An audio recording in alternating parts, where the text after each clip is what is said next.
Friends, बेटा हमारा lesson चला हुआ है पिछली मीटिंग से, पिछली क्लास से, नीलकंठ 15, जिसमें बताया गया था कि नीलकंठ एक मोर के बच्चे का नाम है।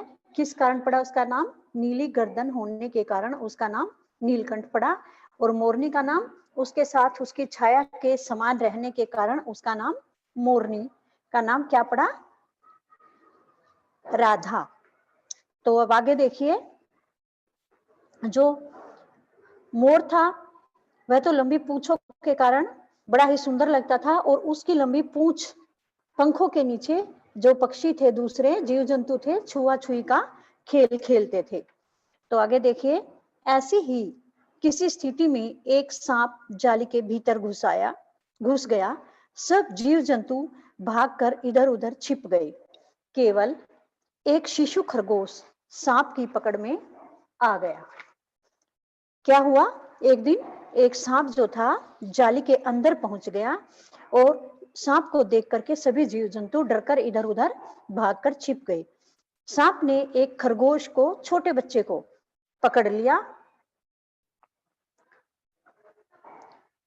निगलने के प्रयास में सांप ने उसका आधा पिछला शरीर तो मुंह में दबा रखा था, शेष आधा जो बाहर था उससे ची ची का स्वर भी इतना तीव्र नहीं निकल सकता था कि किसी को स्पष्ट सुनाई दे सके। जब सांप ने खरगोश के बच्चे को अपने मुंह में दबा लिया निगलने के चक्कर में, तो कौन से हिस्से को दबाया था? पिछले हिस्से को, जिससे उसका आधा शरीर मुंह की तरफ वाला बाहर था। तो दर्द के कारण जो खरगोश का बच्चा था वो ची ची करने लगा। वो ची ची की आवाज भी बहुत ही कम सुनाई दे रही थी, क्योंकि उसको पूरी तरह से सांप ने दबा रखा था। नीलकंठ दूर ऊपर झूले में सो रहा था। उसी के चौकन्ने कानों ने उस मंद स्वर की व्यथा पहचानी, और वह पूंछ पंख समेटकर सर से एक झपट्टे में नीचे आ गया। जैसे वो खरगोश का बच्चा ची ची कर रहा था, तो नीलकंठ दूर झूले में सो रहा था, तो एकदम चौकन्ना हो गया। उसके कानों में जैसे आवाज गई तो एकदम चौकन्ना हो गया, और आवाज को पहचान कर उस तरफ फटाफट अपने पंखों को समेटकर भागा। संभवतः अपनी सहज चेतना से ही उसने समझ लिया होगा कि सांप के फन पर चोंच मारने से खरगोश भी घायल हो सकता है। उसने अपने दिमाग से यह सोच लिया होगा कि यदि सांप के फन पर वह चोंच मारेगा, तो जिस चोंच के अंदर सांप का खरगोश का बच्चा पकड़ा हुआ है, उससे शायद खरगोश का बच्चा भी घायल न हो जाए। यह सांप ने सोचा, क्योंकि फन के अंदर खरगोश के बच्चे को पकड़ा गया था, और उसको यही डर था कि कहीं खरगोश का बच्चा भी चोंच मारने से घायल न हो जाए। उसने सांप को फन के पास पंजों से दबाया, और फिर चोंच से इतने प्रहार किए कि वह अधमरा हो गया। सांप ने क्या किया? नीलकंठ ने क्या किया?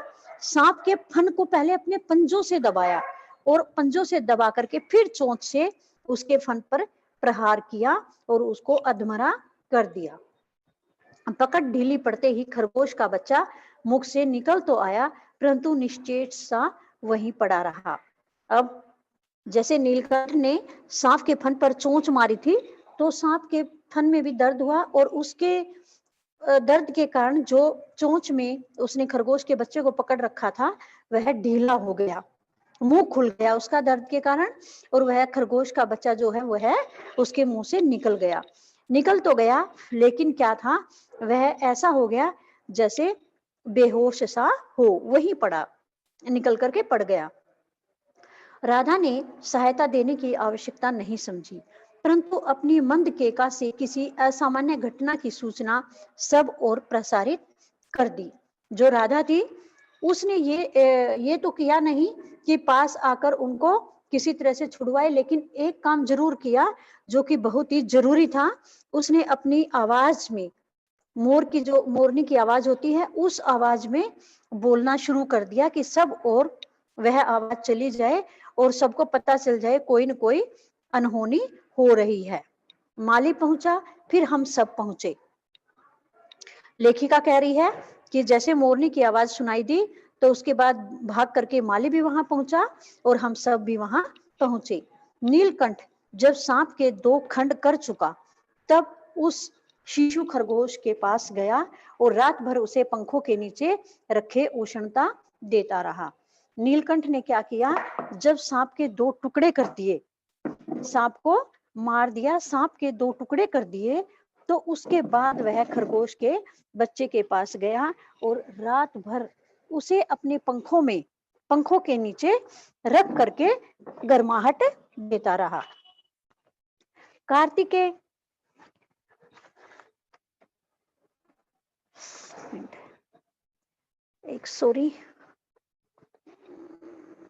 एक मिनट। हाँ, कार्तिकेय ने अपने युद्ध वाहन के लिए मयूर को क्यों चुना होगा, यह उस पक्षी का रूप और स्वभाव देखकर समझ में आ जाता है। क्या कहा लेखिका ने, कार्तिकेय कौन है, शिव जी के पुत्र। उन्होंने शिव जी, कार्तिकेय जो है उनका वाहन क्या है, मोर है ना। तो लेखिका कह रही है कि उन्होंने मोर को ही अपना वाहन क्यों चुना होगा, क्योंकि उस पक्षी के रूप और उसके स्वभाव को देखकर ही पता चल जाता है कि वह कितना दूसरों की सहायता करने वाला है। मयूर कला प्रिय वीर पक्षी है, हिंसक मात्र नहीं। जो मोर है वो कला का प्रेमी है और हिंसक तो बिल्कुल भी नहीं है। इसी से उसे बाज, चील आदि की श्रेणी में नहीं रखा जा सकता। जो बाज होते हैं, चील आदि होते हैं, उस श्रेणी में मोर को बिल्कुल भी नहीं रखा जाता। यह उनसे अलग ही होता है, जिनका जीवन ही क्रूर क्रम है। किनका जीवन क्रूर क्रम है, बाज और चील का। तो मोर को इनकी श्रेणी में नहीं रखा जाता। नीलकंठ में उसकी जातिगत विशेषता तो थी ही, उसका मानवीकरण भी हो गया था। नीलकंठ के अंदर जो मोर की जातिगत विशेषताएं होती हैं वह तो था ही, उनका मानवीकरण भी हो गया था। यह मानवीय भावनाओं का आरोप जिस पर होता है वह मानवीकरण होता है, वह भी हो गया था। मेघों की सांवली छाया में अपने इंद्रधनुष के गुच्छे जैसे पंखों को मंडलाकार बनाकर जब वह नाचता था तब उस नृत्य में एक सहजात लय ताल रहता था। जब बादल होते थे, बादलों की छाया में अपने सुंदर इंद्रधनुषी पंखों को मंडलाकार आकार में बनाकर जब वह नृत्य करता था तो नृत्य करते समय उसका नृत्य कैसे लगता था, जैसे उसके नृत्य में एक सहजात लय ताल हो। आगे पीछे दाहिने बाएं क्रम से घूमकर वह किसी अलक्ष्य सम पर ठहर जाता था। कैसे नाचता था, कभी आगे कभी पीछे, कभी दाहिने कभी बाहिने रूप में घूमकर वह जैसे किसी ताल पर ही एक जगह रुक भी जाता था। जैसे लय ताल ढम ढम की आवाज होती है उसी के अनुसार वह नृत्य करता हुआ दिखाई देता था। राधा नीलकंठ के समान नहीं नाच सकती थी, परंतु उसकी गति में भी एक छंद रहता था। जो राधा थी वह नीलकंठ के समान नहीं नाच सकती थी। क्यों? क्योंकि मोर के पैर और मोर के पंख लंबे होते हैं और मोरनी के नहीं होते। तो मोर के समान तो वह नहीं नाच सकती थी, परंतु उसकी गति में भी जैसे एक छंद रहता था। जब वह चलती थी तो वह चलती हुई भी बड़ी ही सुंदर दिखाई देती थी। वह नृत्य मगन नीलकंठ की दाहिनी ओर के पंख को छूती हुई बाईं ओर निकल आती थी और बाएं पंख को स्पर्श कर दाहिनी ओर। क्या करती थी, जब नीलकंठ नृत्य करता था, अपने नृत्य में मग्न हो जाता था, तो जो वो राधा थी वह बाईं ओर से उसके पंखों के नीचे दाईं ओर निकल जाती और दाईं ओर से बाईं ओर निकल जाती थी। इस प्रकार उसकी परिक्रमा में भी एक पूरक ताल परिचय मिलता था। नीलकंठ ने कैसे समझ लिया कि उसका नृत्य मुझे बहुत भाता है। लेखिका कहती है कि पता नहीं नीलकंठ ने यह बात कैसे समझ ली कि जैसे मुझे मोर का नाच यानी नीलकंठ का नाच बहुत ही अच्छा लगता है। यह तो नहीं बताया जा सकता, परंतु अचानक एक दिन वह मेरी जाली घर के पास पहुंचते ही अपने झूले से उतर कर नीचे आ गया और पंखों का सतरंगी मंडलाकार छाता बनाकर नृत्य की भंगिमा में खड़ा हो गया। लेखिका को कैसे लगा कि जैसे मोर को जैसे पता है कि लेखिका को उसका नृत्य बहुत ही अच्छा लगता है। किस कारण से लेखिका को ऐसा लगा? उसको इस वजह से लगा कि एक दिन अचानक क्या हुआ कि वह जाली घर के पास पहुंची और जाली घर के पास पहुंचते ही जो नीलकंठ था वह झूले से नीचे उतर कर आया और अपने पंखों को मंडलाकार छाता सा बना करके नृत्य नाचने की भंगिमा में लेखिका के पास खड़ा हो गया। तब से नृत्य भंगिमा नित्य का क्रम बन गई। तब से क्या हुआ, जब भी लेखिका उधर जाती जाली घर के पास तो यह नीलकंठ लेखिका के सामने आकर के नृत्य करने लग जाता था। यह एक क्रम बन गया था। प्राय मेरे साथ कोई न कोई देशी विदेशी अतिथि भी पहुंच जाता था और नीलकंठ की मुद्रा को अपने प्रति सम्मान पूर्वक समझकर विस्मय अभिभूत हो उठता था। लेखिका कह रही हैं महादेवी वर्मा कि क्या होता था, प्राय यदि मेरे साथ कोई न कोई मेहमान रिश्तेदार वहां पहुंच जाता था तो भी नीलकंठ का वही क्रम चलता था, यानी नृत्य करने का क्रम चलता था। जिससे क्या होता था, जो अतिथि थे उनको भी ये लगता था कि जैसे हमारा सम्मान कर रहा है और वे बड़े ही आश्चर्य में हो जाते थे। कई विदेशी महिलाओं ने उसे परफेक्ट जेंटलमैन की उपाधि दे डाली। जो विदेशी महिलाएं कभी कभार लेखिका के पास आती थी उन्होंने नीलकंठ को क्या नाम दे दिया, परफेक्ट जेंटलमैन। जिस नुकीली पैनी चोंच से वह भयंकर विषधर को खंड खंड कर सकता था, उसी से मेरी हथेली पर रखे हुए भुने चने ऐसी कोमलता से होले होले उठाकर खाता था कि हंसी भी आती थी और विस्मय भी होता था। जो मोर की चोंच बहुत ही पैनी थी, जिस चोंच से उसने सांप के टुकड़े टुकड़े कर दिए थे। कौन से सांप के?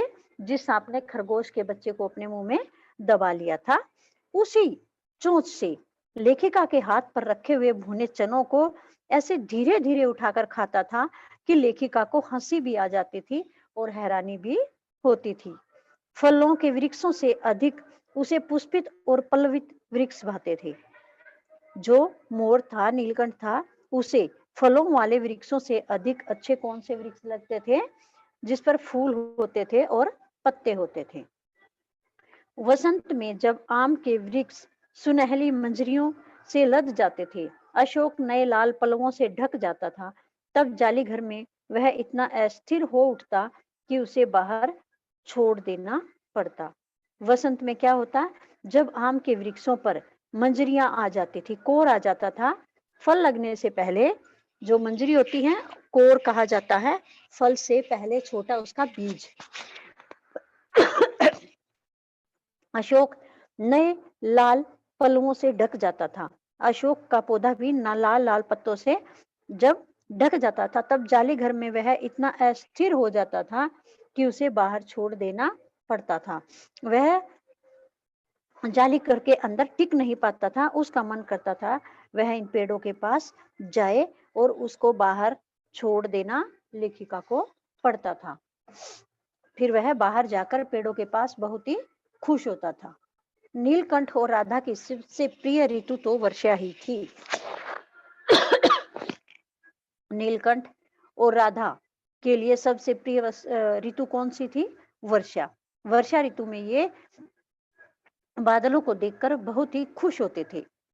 मेघों के उमड़ आने से पहले ही वे हवा में उसकी सहज आहट पा लेते थे और तब उनकी मंद केका की गूंज अनुगूंज तीव्र से तीव्रतर होती हुई मानो बूंदों के उतरने के लिए सोपान पंक्ति बनने लगती थी। क्या था? जब बादल उमड़ते थे और ठंडी हवा चलने लगती थी तो जो नीलकंठ और राधा है ये उसी हवा से ही यह समझ लेते थे कि वर्षा होगी और उसी के वर्षा की खुशी में ही जैसे बादल गरजते तो बादल के गरजने से पहले ही यह अपनी आवाज में बोलना शुरू कर देते थे। मोर की जो आवाज होती है वह बादलों को देखकर अलग से सुनाई देती है। उससे लोग अंदाजा लगा लेते हैं कि मोर बोल रहे हैं, वर्षा होगी। मेघ के गर्जन के ताल पर ही उसके तन में नृत्य का आरंभ होता। पहले तो वह बोलते हैं और जब बादल गरजते हैं तो उसके साथ वे नृत्य भी करते हैं। और फिर मेघ जितना अधिक गरजता, बिजली जितनी अधिक चमकती, बूंदों की रिम झिमाहट जितनी तीव्र होती, नीलकंठ के नृत्य का वेग भी उतना ही अधिक बढ़ता जाता और उसकी केका का स्वर उतना ही मंद्र से मंद्रतर होता जाता। जैसे बादल जितने अधिक गरजते, बिजली जितनी अधिक तेज चमकती, बूंदों की फुहार गिरती, तो इस ऐसे मौसम को देख करके नीलकंठ का नृत्य भी उतना ही तीव्र वेग से बढ़ता जाता था। जो नीलकंठ है मस्त होकर और अधिक नृत्य करता था और उसकी ध्वनि भी बार बार सुनाई देती रहती थी।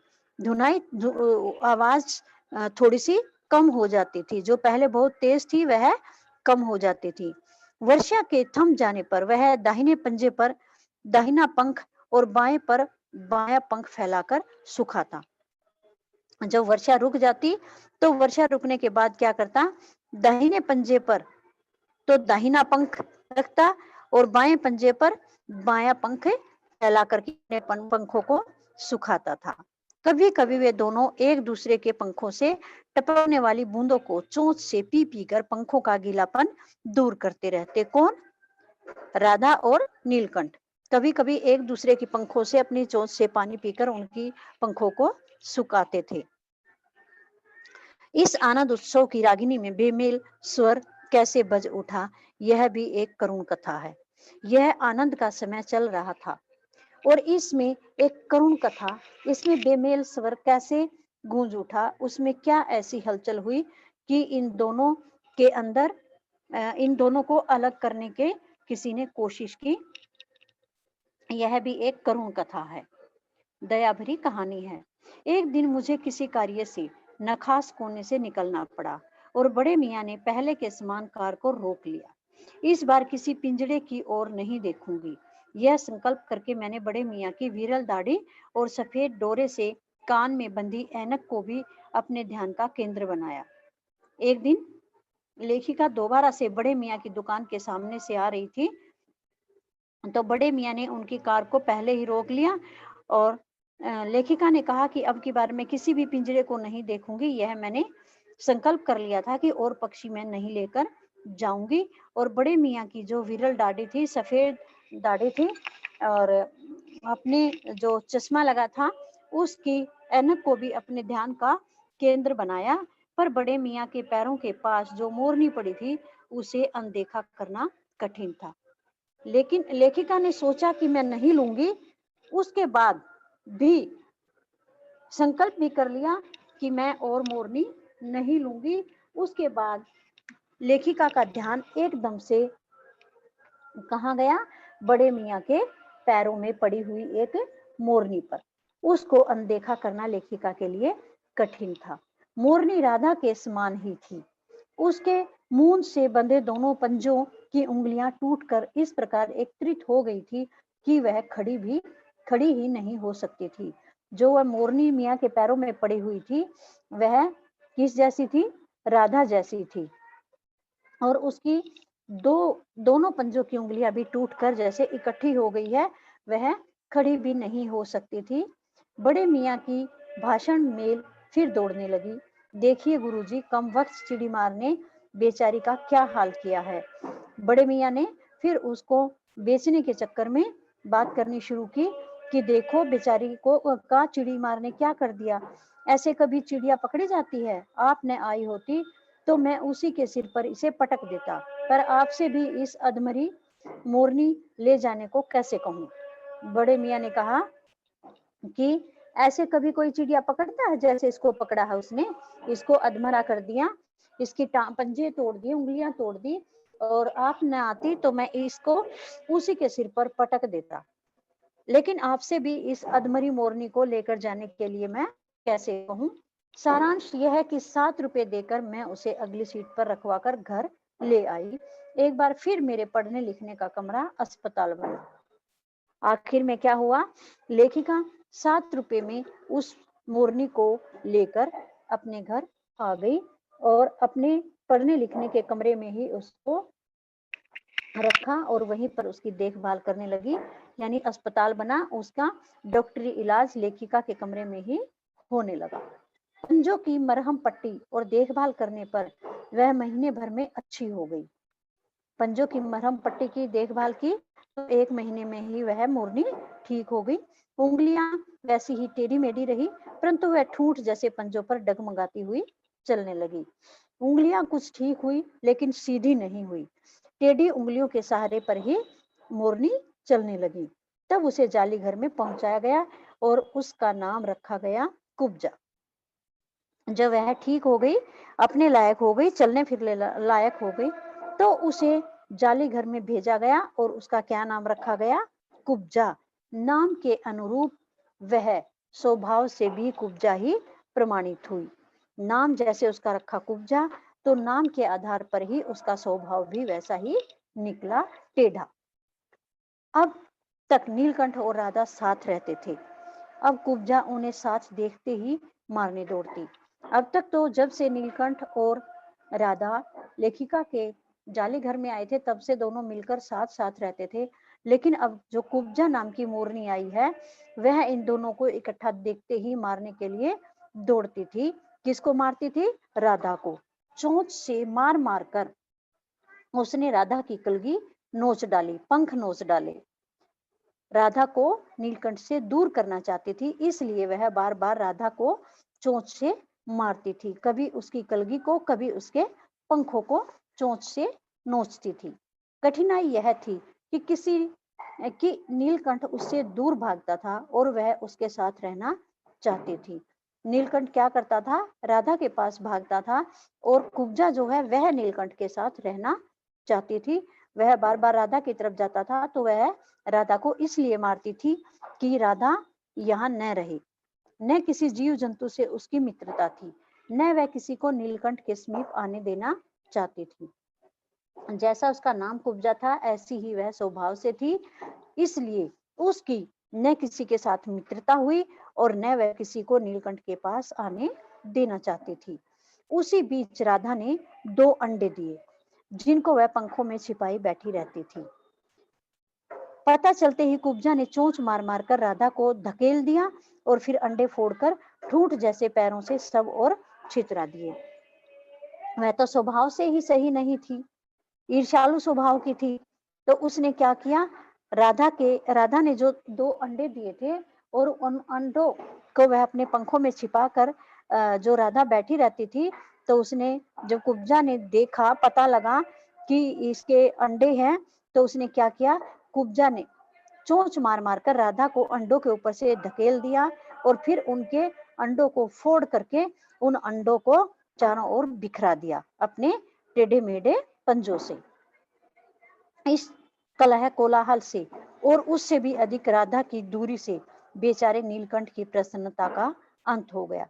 जैसे जाली घर में खुशियों का माहौल होता था, तो अब क्या हो गया? कलह कोलाहल होना वहां शुरू हो गया और राधा की दूरी रहने लगी। जैसे ही राधा नीलकंठ के समीप आती, तो कुब्जा उसे चोंच मार मार कर दूर भगा देती, जिससे नीलकंठ क्या हो गया? दुखी हो गया, उसकी प्रसन्नता समाप्त हो गई। कई बार वह जाली के घर से निकल भागा, कई बार कई दिन तक भूखा प्यासा आम की शाखाओं में छिपा बैठा रहता। कई बार वह जाली घर से निकल जाता और कई कई दिन तक भूखा प्यासा आम की शाखाओं में, टहनियों में छिपकर बैठ जाता, जहां से बहुत पुचकार कर मैंने उतारा। एक बार मेरी खिड़की के साइड पर छिपा रहा। वह कुब्जा के इस व्यवहार से परेशान होकर, जैसे कई बार पेड़ पर छिप कर बैठ जाता, तो जो थी लेखिका थी, उसने एक बार तो वहां से बड़ी मुश्किल से पुचकार करके उसे नीचे उतारा और एक बार लेखिका के खिड़की की साइड पर जाकर के छिप गया। मेरे दाना देने जाने पर भी वह सदा की भांति पंखों को मंडलाकार बनाकर खड़ा हो जाता था, पर उसकी चाल में थकावट और आंखों में एक शून्यता रहती थी। लेखिका जब दाना देती, तो दाना देने के समय वह सदा जैसे पहले खड़ा होता था, पंखों को तो मंडलाकार बनाकर खड़ा हो जाता था, लेकिन उसकी चाल में थकावट दिखाई देती थी और आंखों में भी एक सूनापन दिखाई देता था। अपनी अनुभवहीनता के कारण ही मैं आशा करती रही कि थोड़े दिन बाद सब में मेल हो जाएगा। लेखिका को लगा कि चलो नई नई आई है कुब्जा, थोड़े बहुत दिन बाद इनमें आपस में मेल प्यार प्रेम हो जाएगा। अंत में 3-4 मास के उपरांत एक दिन सवेरे जाकर देखा कि नीलकंठ पूंछ पंख फैलाए धरती पर उसी प्रकार बैठा हुआ है जैसे खरगोश के बच्चों को पंखों में छिपाकर बैठता था। मेरे पुकारने पर भी उसके न उठने पर संदेह हुआ। क्या हुआ? 3-4 मास हो गए कुब्जा को आए हुए। 3-4 महीनों के बाद एक दिन लेखिका सुबह सुबह गई तो देखा नीलकंठ पूंछ अपने पंखों को फैलाकर धरती पर इस प्रकार से बैठा हुआ था जैसे खरगोश के बच्चों को अपने पंखों के अंदर छिपाकर बैठता था। लेखिका के पुकारने पर भी उसके न उठने का संदेह हुआ। लेखिका के पुकारने पर भी वह नहीं उठा। क्यों नहीं उठा? क्योंकि वह मर गया था। वास्तव में नीलकंठ मर गया था। क्यों का उत्तर तो अब तक नहीं मिल सका है। न उसे कोई बीमारी हुई, न उसके रंग बिरंगे फूलों के स्तबक जैसे शरीर पर किसी चोट का चिन्ह मिला। मैं अपने शाल में लपेटकर उसे संगम ले गई। वो नीलकंठ क्यों मरा? इस क्यों का जवाब तो मिल नहीं सका, क्योंकि न तो उसे कोई बीमारी थी, न उसके शरीर पर किसी चोट का निशान मिला था। तो इस चीज से पता चलता है किस कारण मरा वो, कि वह राधा से दूर नहीं रहना चाहता था। राधा उसकी दोस्त थी और कुब्जा ने उन दोनों को अलग कर दिया था। वह कुब्जा के पास नहीं रहना चाहता था। लेखिका अपनी शाल में लपेट करके उसे संगम में प्रवाहित करने के लिए ले गई। जब गंगा की बीच धार में उसे प्रवाहित किया गया, तब उसके पंखों की चंद्रिकाओं से बिंबित प्रतिबिंबित होकर गंगा का चौड़ा पाट एक विशाल मयूर के समान तरंगित हो उठा।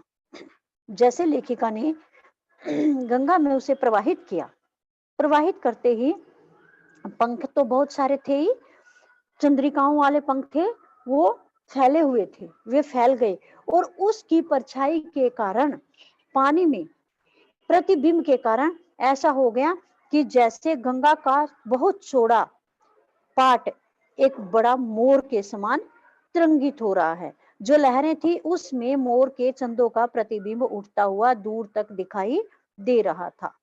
नीलकंठ के न रहने पर राधा तो निश्चय सी कई दिन कोने में बैठी रही। जब नीलकंठ नहीं रहा तो उसके गम में राधा निश्चय सी यानी आधी जान वाली थोड़ी थोड़ी बेहोश सी होकर एक कोने में बैठी रही। कई बार भागकर लौट आया था, अतः वह प्रतीक्षा के भाव से द्वार पर दृष्टि लगाए रहती थी।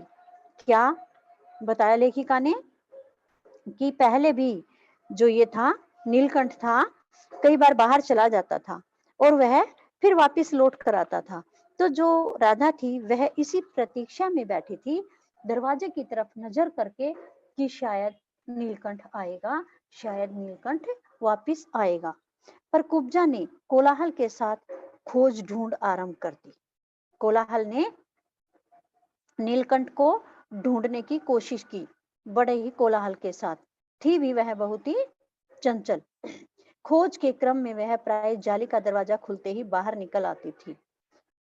नीलकंठ को ढूंढने के लिए वह जैसे ही जाली का दरवाजा खुलता फटाफट बाहर निकल आती थी और आम, अशोक, कचनार आदि की शाखाओं में नीलकंठ को ढूंढती रहती थी। कौन? कुब्जा। कुब्जा नीलकंठ को आम, कचनार, अशोक आदि की शाखाओं में ढूंढती रहती थी। एक दिन आम से उतरी ही थी कि कजली सामने पड़ गई। कजली कौन? अल्सेशियन कुत्ती। एक दिन वह कुब्जा आम से नीचे उतरी थी कि क्या हुआ, कजली उसके सामने पड़ गई। स्वभाव के अनुसार उसने कजली पर भी चोंच से प्रहार किया, क्योंकि उसका स्वभाव तो था ही अलग तरह का, ईर्ष्यालु स्वभाव की थी वह, सभी को मारने दौड़ती थी। तो अपने स्वभाव के अनुसार उसने कजली पर भी चोंच से प्रहार किया। परिणामतः कजली के 2 दांत उसकी गर्दन पर लग गए। कजली जो कुतिया थी, उसने एकदम से उसको क्या किया, गर्दन को अपने दांतों से पकड़ लिया और 2 दांत उसकी गर्दन पर लग गई। इस बार उसका कलह, कोलाहल और द्वेष प्रेम भरा जीवन बचाया न जा सका। क्या हुआ? इस बार जब 2 दांत उसके गर्दन पर अल्सेशियन कुतिया के लगे, तो उस जो सबके साथ कलह कोलाहल रखती थी, द्वेष रखती थी, द्वेष प्रेम से भरा उसके जीवन को बचाया नहीं जा सका, यानी वह मर गई। अपने इस स्वभाव के कारण वह मरी और उसके इस ईर्ष्यालु स्वभाव के कारण ही नीलकंठ और राधा भी अलग हो गए और नीलकंठ की मृत्यु हो गई। राधा भी परेशान होकर के नीलकंठ के इंतजार में बैठी रहती थी। परंतु इन 3 पक्षियों ने मुझे प्रकृति की विभिन्नता का जो परिचय दिया है, वह मेरे लिए विशेष महत्व रखता है। लेखिका कह रही है, परंतु ये जो 3 पक्षी आए, कौन-कौन से? नीलकंठ, राधा और कुब्जा। इन तीनों ने मुझे पक्षी प्रकृति की विभिन्नता का जो परिचय दिया है, पक्षी प्रकृति की जो विभिन्नता का जो लेखिका के सामने परिचय प्रस्तुत किया है, वह लेखिका के लिए विशेष महत्व रखता है। राधा अब प्रतीक्षा में ही दुकेली है।